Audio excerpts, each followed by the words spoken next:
chères autorités. Merci de votre présence à cette session business du sport du Canex Weekend. L'objectif étant bien sûr de fournir une analyse de la situation de l'écosystème sportif en Afrique, en vue bien sûr de mettre en évidence ce qui doit être fait pour permettre sur le long terme de générer des sources de revenus aux différents acteurs du sport sur le continent. Pour ce faire, je suis Anne-Marie Guesson, journaliste de sport, et j'ai l'honneur d'assurer bien sûr la modération de ce panel business du sport. Avec moi, des experts et panélistes de haut niveau, originaires de l'Afrique. Et nous allons appeler maintenant M. Eyong Eno. Il est ex-footballeur professionnel, il est d'origine camerounaise, animateur de podcast, auteur, entraîneur et fondateur de Fopi Bellers. Recevez M. Eyong Eno. L'écosystème sportif africain, qu'est-ce qu'il en est et quelles sont les perspectives, quels sont les défis? Bien sûr, nous aurons les réponses à toutes nos préoccupations avec nos trois panélistes. Et nous allons commencer avec Eyong, M. Eyong, qui est ex-footballeur.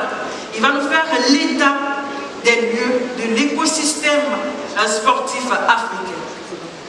So thank you so much, Marianne. I'm so very excited to be here, and it's exciting to see our bank like Canex put this together. I think it's a great step for us moving forward. As a professional former footballer who has seen the ecosystem in Africa take leaps and bounds, at the moment, Africa is going through a buzz in its sports ecosystem, and of course, you can see that the different Africa Cup of Nations that was hosted in Cameroon recently, and CAF reported that it had the most engaged and most viewed. Recently, we've seen also in Senegal, the NBA is engaging for the NBA league starting in Senegal. So you can see that the potential in the African sports ecosystem is huge. The shocking thing is that people from the diaspora and other investors from Europe, the US, they see it more than we Africans, we see it. And I think that's one of the things that Canex is organizing this so that Africa can begin to see the huge potential that the ecosystem in itself really carries. So I would say that the ecosystem is one that is very promising, is very exciting. Of course, we know that the population in Africa is 1.4, if I'm not mistaken, 1.4 billion people, and there's an average group of very young people, about 19.5 years in average in Africa more than in other sectors. So we see that there's a lot of potential in terms of in different sports. So be it football, which is one of the major driving sports, and we could also see in the World Cup a lot of Africans, a lot of people from African origin representing different nations, and most of them left very young. So we see that there's a huge potential in Africa, and that is really what is shaping the ecosystem at the moment. D'accord, merci beaucoup Monsieur Eyong. Alors nous allons poser la même question au docteur Serge Alain qui va nous dire également, lui pour sa part, quel est l'état de l'écosystème du sport ici en Afrique. Bien, merci la modératrice Anne-Marie. Je tiens déjà à remercier les organisateurs de ce Canex qui me le font découvrir et qui me font aussi découvrir ce public venu assez nombreux donc, pour assister à ce dernier panel donc, de clôture du Canex. Je vous remercie encore une fois. En ce qui concerne donc la question sur l'écosystème du sport en Afrique, il faut dire que déjà cet aspect-là a été pris en compte de façon beaucoup plus sérieuse par nos dirigeants, par les acteurs politiques, dès l'instant où les institutions internationales, notamment l'ONU, ont produit un certain nombre d'agendas, notamment l'agenda 2030, qui a permis donc d'inscrire le sport comme un élément fondateur dans le développement économique de chacun des pays. À partir de ce moment, la vision, donc l'appréciation du secteur sportif s'est améliorée de plus en plus, et notamment avec les différentes possibilités que l'Afrique a en termes donc, de population jeune. Le prédécesseur donc, en avait parlé déjà. On a plus de 1,3 milliard habitants avec donc une majorité de jeunes, et les statistiques nous montrent que d'ici 2050, un jeune sur deux sera africain. Donc c'est un potentiel énorme, et dès l'instant où on intègre la notion de pratique sportive, la notion de sport, compte tenu de l'amour de la population africaine, des jeunes africains pour le sport, on se rend compte qu'il y a effectivement d'énormes perspectives de développement de ce secteur, et naturellement les bases existent, elles sont certainement informelles, il suffit d'ores et déjà et dorénavant de pouvoir naturellement les identifier et pouvoir les mettre en évidence auprès donc des différents dirigeants pour ce qui concerne les acteurs de la recherche, et notamment avec une meilleure appréciation donc des atouts du sport. Je pense que les autorités publiques qui sont généralement en Afrique les premiers contributeurs au niveau donc, du financement du sport pourront effectivement s'employer pour pouvoir aider à ce que le sport occupe la place qu'il lui faut donc, sur le continent africain. D'accord, merci docteur. Alors vous mettez l'accent sur la jeunesse de la population africaine et bien sûr sur les talents qu'a cette jeunesse-là en Afrique, mais le fait est que le constat il est là, l'Afrique ne bénéficie pas des retombées économiques du sport. Bien, à ce niveau, c'est généralement pour moi les différentes politiques sportives qui sont menées en Afrique qui sont certainement à la base donc, de ces différents éléments. Vous savez, pour que un secteur évolue et prenne la place qui lui convient, il faut dans un premier temps qu'un certain nombre de notions ne soient pas captées des différents milieux, ce qui fait qu'on ne bénéficie pas d'un ensemble de données pour pouvoir naturellement faire apparaître les atouts que constitue le secteur sportif. Et naturellement, la plupart de ceux qui s'y engagent procèdent un peu par, de façon grossière à des analyses et donnent un certain nombre d'informations qui sont souvent incomplètes. Donc ce qu'il faut, je pense qu'on est sur la bonne voie.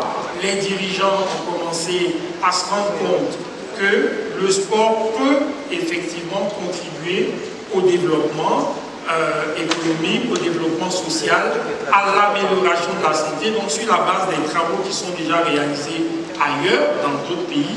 Et donc de plus en plus, on a donc des perspectives, parce qu'on est en retard, mais les perspectives sont du côté africain, compte tenu de la jeunesse et naturellement de la prise en compte donc, de ces notions-là de plus en plus par nous. Alors, monsieur Temois, vous allez me dire pourquoi est-ce qu'on n'arrive pas à faire durablement du business autour du sport en Afrique?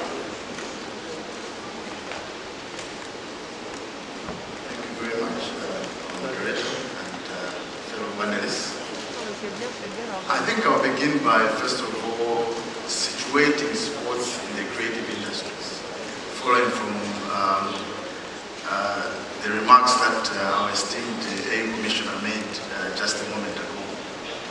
If you look at sport, if we take sports, it is also a nexus, because where sports is, there's music, where sports is, there's fashion, where sports is, there's art, and so on and so forth. But what is happening to sport is the same model of what is happening to our cocoa, to our coffee. We are talented, we have the raw materials, but we're exporting, and they are reproduced, and value is captured in the north. and not in Africa. And why is value not captured in Africa? Because we do not have the ecosystem to capture that value on the continent. I was talking to my brother Eon backstage, and he was lamenting that 80% of former footballers, after they retire, become very depressed and are struggling because they did not have that mentorship. There are tremendous gaps in the system, in the ecosystem of the continent that are preventing us from capturing this value. Today I'm wearing these shoes which were made by my brother Armando Cabral, which is selling in New York. There's no point, there's no excuse why we cannot wear boots made in Africa. There's no excuse. If you look at every corner on the continent, children, boys and girls are playing football. But we are importing all this sports equipment. It's not being manufactured on the continent. And that is why the bank situated sports as an integral aspect of the Creative Africa Nexus program. So that we look at the issues of capacity building. We have a lot of talent, but who's managing the talent? We have a lot of talent, but where are the sports scientists? Where are the sports doctors? We have infrastructure gaps. Who's financing the development of this infrastructure? We have operational infrastructure gaps in terms of managing of the infrastructure so that it's sustainable and it makes back its revenue, something that the Honorable Minister of Cote d'Ivoire, the Minister of Culture of Cote d'Ivoire, has been saying throughout the past 2 days. There are issues of policy at African Union level, different countries. How is our talent taken from the continent and exported? Who's governing that? Who's looking at that? So we have situated sport in our Creative Africa Nexus program, realizing that the sports value chain from production, whether it's sports equipment, uniforms, which is connected to textiles, and so on, all the way to distribution, football leagues, and so on, the management of the game, the medicine part of the game, and all those different aspects in the ecosystem are important if we're going to capture this value on the continent rather than the state where we're in now, where we're losing it to continents that are outside Africa. Thank you. Merci beaucoup. Je retiens fondamentalement qu'il y a un déficit de formation. Allez-y, monsieur. Yes, thank you so much for that. I just wanted to add something in line with that, with what panelists were saying, is that in Africa we have not still understood that sports is a business. We're looking at sports as a recreation activity. We're looking at sports as a sidetrack event. If you look at it, so there's a cultural aspect which we need to readjust. The kid that wants to play football is look like the child that doesn't like school. So it's all starting from the base, from the education of the family and the community to understand that the creatives, they need to be encouraged right from the base. And secondly, also our government should also understand that sports is a huge business setup. It's not a group of young people that they should just play for their country. There's a huge value in it. And I think when there's this shift in mindset, you're not just looking at sports as a recreation, but as a business. The intentionality to put excellence, to put expertise, and to want to get competence in it will completely change. Merci, monsieur Young. Alors, docteur, dites-nous, comment voir le sport comme un business? Bien, pour moi, le sport en lui-même est déjà un business. Comment le voir? Je pense que ce qui est important dans nos pays africains, c'est déjà de prendre conscience donc, des atouts. Ce qui est important et qu'on a remarqué peut-être dans les pays qui sont en avance sur cette problématique, c'est qu'il faut commencer à collecter un certain nombre d'informations. Comme les deux panélistes l'ont dit précédemment, on ne peut pas considérer un secteur comme un secteur de loisirs, un secteur juste de divertissement. À partir de ce moment-là, on ne prend pas les bonnes mesures pour pouvoir donc tirer le maximum de profit. Ce qui est important, c'est effectivement de mettre en place un certain nombre de mécanismes de collecte de données. On l'a dit tout à l'heure, on a des jeunes qui pratiquent le sport, qui s'équipent, les parents leur achètent des tenues, des chaussures, et jusqu'à présent, en Afrique, on ne connaît pas encore la taille des investissements des ménages dans le sport. Les États investissent énormément dans la réalisation d'équipements, dans la participation aux événements sportifs, et on ne connaît pas encore le poids, la taille de ces investissements et naturellement les retombées de ces investissements. Les collectivités participent au développement du sport et naturellement on en sait très peu sur les montants effectifs qui sont mobilisés par les collectivités pour le développement du sport. Pour finir, on a les entreprises qui sponsorisent ça et là et on en sait très peu aussi à ce niveau. Et tant qu'on restera donc dans ces incomplétudes d'informations, il sera assez difficile de pouvoir produire des éléments, des informations économiques sur le sport et de pouvoir déterminer le poids économique du sport dans le PIB de nos différents pays.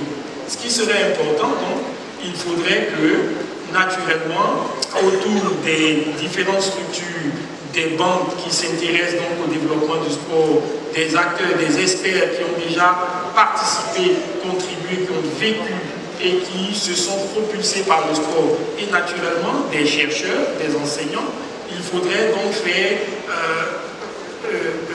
un rassemblement pour pouvoir donc mettre à la disposition de nos dirigeants un certain nombre de données pour qu'ils apprécient mieux le secteur sportif. Naturellement, à partir de là, je pense qu'ils auront un autre regard et naturellement, ils auront une autre approche quand il va se falloir organiser par exemple un événement sportif comme la Côte d'Ivoire va le faire par exemple pour la CAN 2024.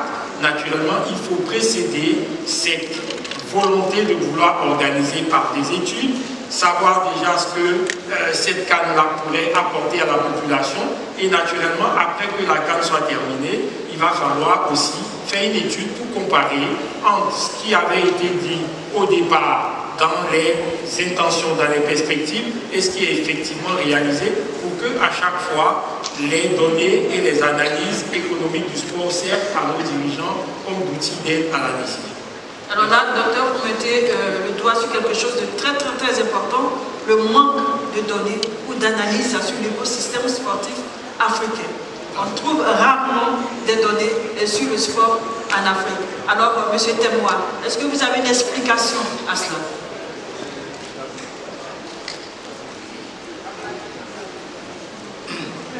I thought the professor had answered that one adequately.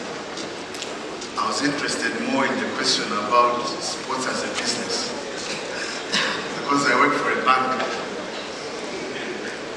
So allow me, moderator, with your permission. I'm going to quote some words that President Orama said during the CANEX event in Durban last year. He said that a good banker smells money. That Afrexim Bank has identified sports as a strategic opportunity. It means we are looking at the business opportunity that is in sports and the potential of sports growing on this continent. We have, you talked about the Basketball Africa League opening up in Senegal, for example. They have seen an opportunity. So these opportunities can be replicated across all sports verticals. We just have to look at what they're doing in Europe, in America, and so on. They've been able to develop the business of sports. Because sports has got so many aspects which tick all the right boxes in terms of job creation, in terms of nation branding, and so on. Infrastructure financing. to form. As Africans in Bank, we pride ourselves in talking less and doing more. We are supporting, we're financing the construction of a stadium even here in Cote d'Ivoire. So there's that infrastructure finance.